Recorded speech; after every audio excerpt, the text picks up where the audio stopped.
한국인의 정통 주간신문 일요서울신문 1408호가 발행됐습니다. 일요서울신문에서는 1만인 클럽을 모집하고 있습니다. 일요서울TV 시청자 여러분의 많은 관심과 성원 부탁드립니다. 안녕하십니까. 일요서울 뉴스픽 시간입니다. 저는 오두환 기자입니다. 오늘 일요서울신문 1408호가 발행됐습니다. 어떤 기사들이 실려있는지 저와 함께 살펴보도록 하겠습니다. 탐사보도입니다. 암호화폐 늪에 빠진 대한민국. 비트코인 넘어 알트코인, 도지코인까지 몰린다. 벼락 출세부터 벼락 거지까지 요지경. 정부 대대적 단속 예고라는 제목이 달렸는데요. 요즘 암호화폐가 한마디로 인기라고 합니다. 200만, 수천만 원 투자해서 수십억, 수백억까지 벌었다는 사람들이 많은데요.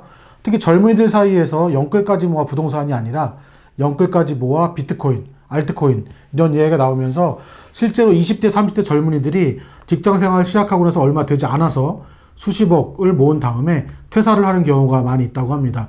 실제로 국내 대기업들에서도 이런 사례가 있다고 하는데 관련 내용을 소개하는 기사인 것 같습니다. 사회팀에서는 단독 기사를 준비했습니다. 섹시 모델 겸 배우 김세롬 전 남편. 그녀는 보이스피싱 범죄자였다라는 기사인데요. 저는 사실 신세롬이라는 사람이 어떤 사람인지 잘 모르는데 인터넷 기사를 통해서 좀 알게 됐습니다. 이 신세롬이라는 사람과 그 남편과 관련된 이야기인데 어떤 내용인지 저희 기사에서 살펴볼 수 있습니다. 저희 정치 기사는 이번 메인 기사가 제3지대 손잡는다라는 타이틀이 달렸습니다.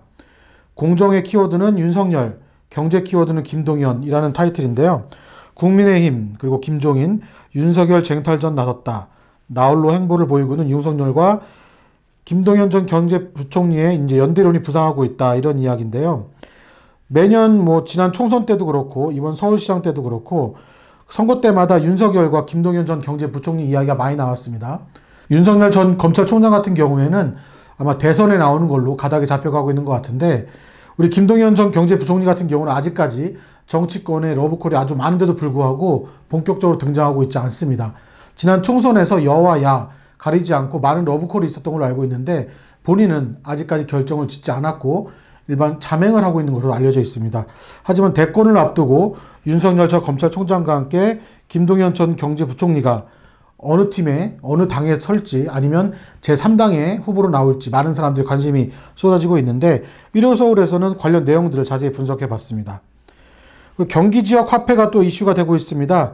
이재명 경기도지사가 대선 최대 무기로 꼽고 있다고 하는데 이 경기 지역 화폐가 어떤 것인지 대부하는 기사가 저희가 소개되어 있고요.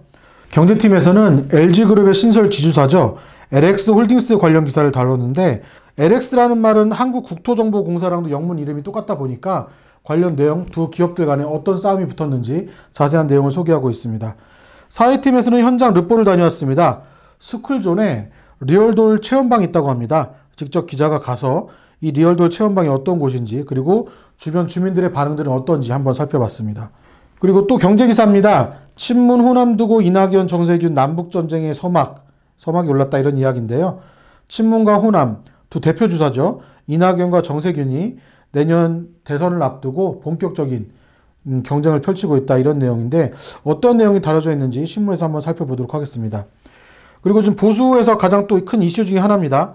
박근혜 전 대통령과 이명박 전 대통령 8.15 광복절 특사 부상하고 있다 이런 얘기가 나오고 있습니다. 이번에 이번에 부산과 서울에서 보궐선거가 치러졌는데 얼마 전에 이제 문재인 대통령과 같이 두 시장이 이제 만난 일이 있었는데 그 자리에서 대통령 특사 관련한 이야기가 나왔습니다. 과연 문재인 대통령이 이 두 대통령을 특사로 내보낼지 사면을 할지 많은 사람들이 관심을 갖고 있는데 아직까지는 청와대에서는 구체적인 이야기가 나오고 있지 않습니다. 하지만 아무래도 오래 감옥 생활을 하다 보니까 두 전직 대통령을 빨리 풀어줘야 한다는 여론이 좀 많은데 과연 어떻게 될지 아마 가장 빠른 사면 시기가 8.15 특사가 되지 않을까라는 이런 전망이 있는데요. 관련 내용들 역시 지면에서 자세히 소개하고 있습니다. 경제기사 하나 더 있습니다. 게임하다 칼부림을 했다 이런 기사인데요. 현피 사건이 잇따르고 있다 이런 이야기입니다. 온라인상에서 결투나 싸움을 하다가 이것이 오프라인상에서 직접 만나서 다툼까지 일어나는 사례가 좀 많이 있는 것 같습니다.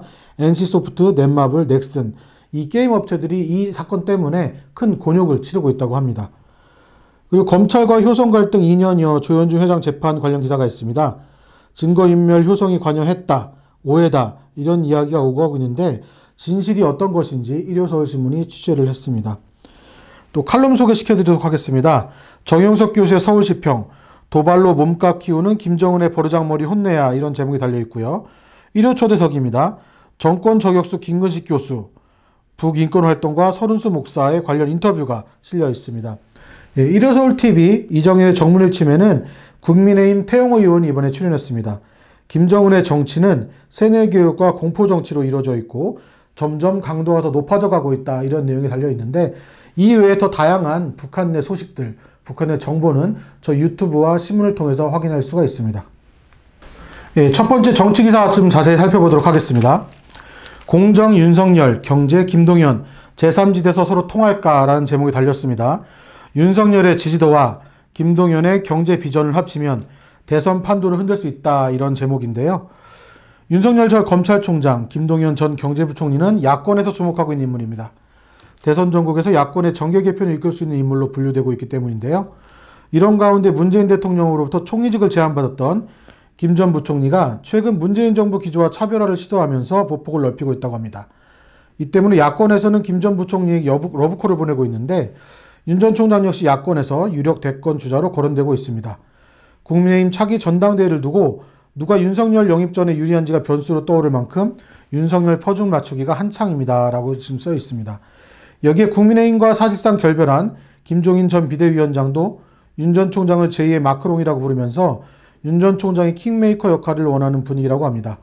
그만큼 윤 전 총장과 김 전 부총리의 파급력이 상당하다는 얘기인데 이 때문에 두 사람의 행보에 따라서 차기 대선 판도가 요동칠 것이다, 이런 기사를 썼습니다. 국민의힘 관계자는 이런 말을 했습니다. 차기 대선의 화두는 공정과 정의다, 그리고 경제다, 이렇게 말을 했는데 적폐청산을 외치면서 공정을 강조했던 문재인 정부가 오히려 내로남불로 불공정 문제를 이야기해서 성남 민심이 들끓고 경제 양극화가 심해지고 있어서 기본 생활을 보장해주는 경제적 기본권이 차기 대선의 최대 화두가 될 거라는 얘기입니다. 김동연과 윤석열, 만약에 보수에서 두 후보를 잡는다면 여권 후보를 아마 압도할 수 있는 그런 장점을 가지지 않을까라는 생각이 드는데요. 윤 전 총장은 반문 상징인 공정과 정의라는 기치를 선점한 상태고요. 현재 야권 내 대선 지지율 1위를 기록하고 있습니다. 문제는 이 두 후보들을 어디서 데려가서 제대로 대선 후보로 만들까라고 하는 그 점인데 윤석열 전 검찰총장과 김동연 전 경제부총리 이야기를 하면서 제3당 이야기를 많이 하고 있습니다. 여태까지 우리나라 정치사에서 제3당으로 성공한 사례가 많지 않은데요. 사람들은 그렇게 이야기를 합니다. 제3지대론, 이 제3당론이 성공하기 위해서는 넘어야 할 산이 많다. 3김 정도의 정치적 힘을 갖지 않고서는 제3지대 창당이 성공한 사례가 없다, 이렇게 얘기하고 있는데 여기서 말하는 3김은 김영삼, 김대중, 김종필을 이야기합니다. 막강한 정치적인 권력, 능력을 갖지 않고서는 지금 여야, 민주당과 국민의힘 이 제1당들을 넘어설 수 없다, 이런 얘기인데 과연 내년 대선에서 이 제3지대론, 새 3당이 새롭게 창당을 해서 대선까지 후보까지 내서 대선 후보가 나올지 많은 국민들이 지켜보고 있습니다. 예, 두 번째 기사 소개하도록 하겠습니다. 역시 정치 기사인데요. 김근식 경남대 정치외교학과 교수 인터뷰 기사입니다. 이번 현재 서울에서 송파병 당협위원장을 맡고 있습니다. 국민의힘에서. 어떻게 보면 지금 야당의 스피커로 역할을 하는 사람 중에 한 사람인데요. 지금 저희 기자가 직접 인터뷰를 했는데 여러 가지 질문을 던졌습니다. 그 중에 제가 한 두세 가지 정도 질문만 간단히 소개시켜 드리도록 하겠습니다. 최근 논란이 됐던 사람이죠. 김종인 전 비대위원장의 당대표 추대론에 대해서 이야기를 했는데 김 교수는 어떻게 말을 했느냐. 우리 당이 전당대회 국면으로 접어들었기 때문에 현실적으로 어렵다. 전당대회 출마자와 준비위원회가 진행된 상황에서 전당대회를 중단하고 당대표를 추대한다는 건 절차적으로 불가능하기 때문이다. 이렇게 이야기를 했습니다. 그리고 재보선 완승 이후에 국민의힘이 당권을 두고 밥그릇 싸움에만 집중한다는 지적이 있다라고 이야기를 했더니 김 교수는 야권의 유력한 대권 후보인 윤석열 전 검찰총장을 모셔오려면 이런 밥그릇 싸움은 없어야 한다. 이런 말을 했습니다. 그리고 정치권 안팎에서 제3지대, 제3정당 이해가 나온다라고 이야기를 물어봤습니다. 의견이 어떤지. 저는 제3지대, 제3정당은 정치적으로 불가능하다라고 생각한다. 이렇게 이야기를 했습니다. 본인도 이전에 제3지대, 제3정당에서 정치를 시작했지만 생각보다 쉽지 않았다. 이런 이야기를 했고요.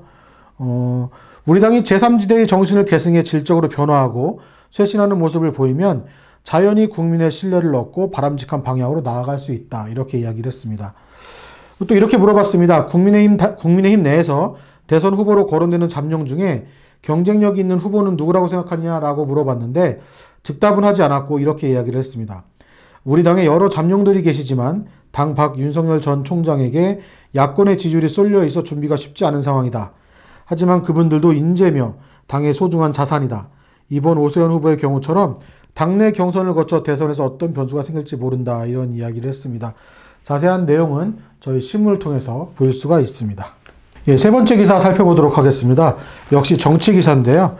처음에 말씀드렸던 박근혜 이명박 전 대통령의 8월 광복절 특사 관련 내용입니다. 이명박 박근혜 두 전직 대통령의 사면 문제가 수면 위로 떠오르고 있다. 전직 대통령 사면 문제는 정치권의 금기어였다. 워낙 인화성이 큰 이슈라서 불씨가 어디로 튈지 예측할 수 없기 때문이다. 또 두 전직 대통령 사면 문제에 대한 국민 여론이 아직 부정적인 것도 걸림돌이다. 다만 국민통합을 화두로 잊을만 하면 전직 대통령 사면연이 터져나오고 있다. 여야가 따로 없다. 야권에서는 올 초 이낙연 전 민주당 대표가 사면론 건의를 꺼낸 것이 대표적이다. 4.7 보궐선거에서 압승을 거둔 야권은 보다 적극적이다. 부산시장을 지낸 친박계 5선 중진인 서병수 의원이 4월 국회 대정부 질문에서 전직 대통령 사면을 공론화하기도 했다. 오세훈 서울시장과 박형준 부산시장도 최근 문재인 대통령과의 청와대 오찬에서 사면을 건의한 바 있다. 여의도 정치권의 가장 뜨거운 감자로 떠오른 전직 대통령 사면 문제를 집중 들여다봤다. 즉 국민의힘이 재보선 승리 이후에 공세적으로 사면론을 제기하고 있습니다. 물론 반대하는 사람도 많고 찬성하는 사람도 많이 있는데 서두에 말씀드린 것처럼 청와대에서는 아직 특별한 발언을 내놓지 않고 있습니다. 홍준표 의원, 서병수 의원, 그리고 오세훈 시장, 박형준 시장 등이 사면을 가세하고 있는 상황이지만 현재 야권에서는 역풍을 우려해서 사면설을 적극적으로 좀 말하지 않고 있습니다. 대선 구명 가면 힘들다라는 이런 내용도 좀 있다 보니까 과연 문재인 대통령이 어떻게 할지 일각에서는 결자 해지론을 들이밀면서 결국은 사면을 하지 않을까 이런 기대를 하고 있는 사람도 좀 많이 있고요. 민주당 같은 경우는 아까 말씀드린 것처럼 이낙연 전 대표가 이 사면론 이야기를 꺼냈다가 당 내에서 많은 비판이 일기도 했었습니다. 물론 당내 지지자들한테는 더 많은 비판이 있었죠. 현실적으로 지금 대통령의 특사가 가능한 시기는 8.15 광복절이 지나고 나면 연말 12월 달 연말 특사가 있고요. 내년에 새해 그리고 대선 직전인 3.1절 특사가 있을 것 같습니다. 국민들의 열망이 많으면 아마 특사가 현실적으로 가능하지 않을까 이런 생각도 해볼 수가 있는데 확실한 건 아직까지 청와대에서는 아무런 대답이 없다는 겁니다. 네, 마지막으로 경제기사 하나 더 살펴보도록 하겠습니다. 표지에서 말씀드린 암호화폐에 빠진 대한민국, 비트코인도 시시하다, 알트, 코지코인이 광풍이다 이런 예가 있는데 알트코인은 대체 영문어죠. 얼터너티브하고 코인의 합성어라고 합니다. 대표 알트코인으로는 이더리움과 리플, 라이트코인이 있고요. 도지코인은 이거와 좀 다르죠. 도지코인은 인터넷에서 유행한 일본 시바견인 밈의 영향을 받아서 만들어진 화폐라고 합니다. 당초 개발자들은 암호화폐 열풍을 풍자하는 목적으로 개발을 했다고 하네요.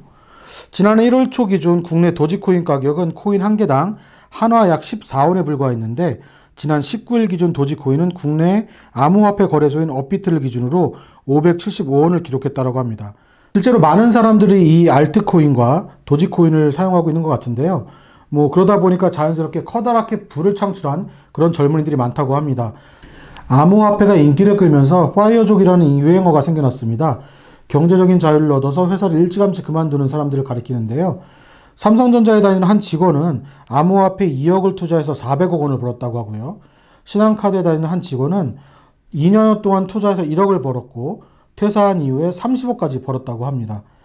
젊은 사람들이 요즘 많이 암호화폐에 투자하는 걸로 알고 있는데 정치인들 중에도 많이 투자하고 있는 걸로 알고 있습니다. 제가 이름을 밝힐 수는 없지만 실제로 어떤 현직 의원들은 아니고요. 젊은 정치인들 중에는 실제로 암호화폐 투자해서 수십억을 벌었다는 사람이 있다고 합니다. 정부에서는 비트코인을 비롯한 암호화폐 거래량이 급증하면서 특별 단속을 시작했다고 합니다. 특히 가상자산 가격 상승으로 인한 자금 세탁, 사기 등의 불법 행위 가능성이 높아짐에 따라서 오는 6월까지 범정부 차원의 특별 단속 기간을 정하고 관계기관 합동으로 불법 행위 등을 집중 단속키로 했다고 합니다. 일요서울 뉴스픽 오늘 준비한 기사 소개는 여기까지고요. 다음 주에 다시 찾아뵙도록 하겠습니다. 안녕히 계세요.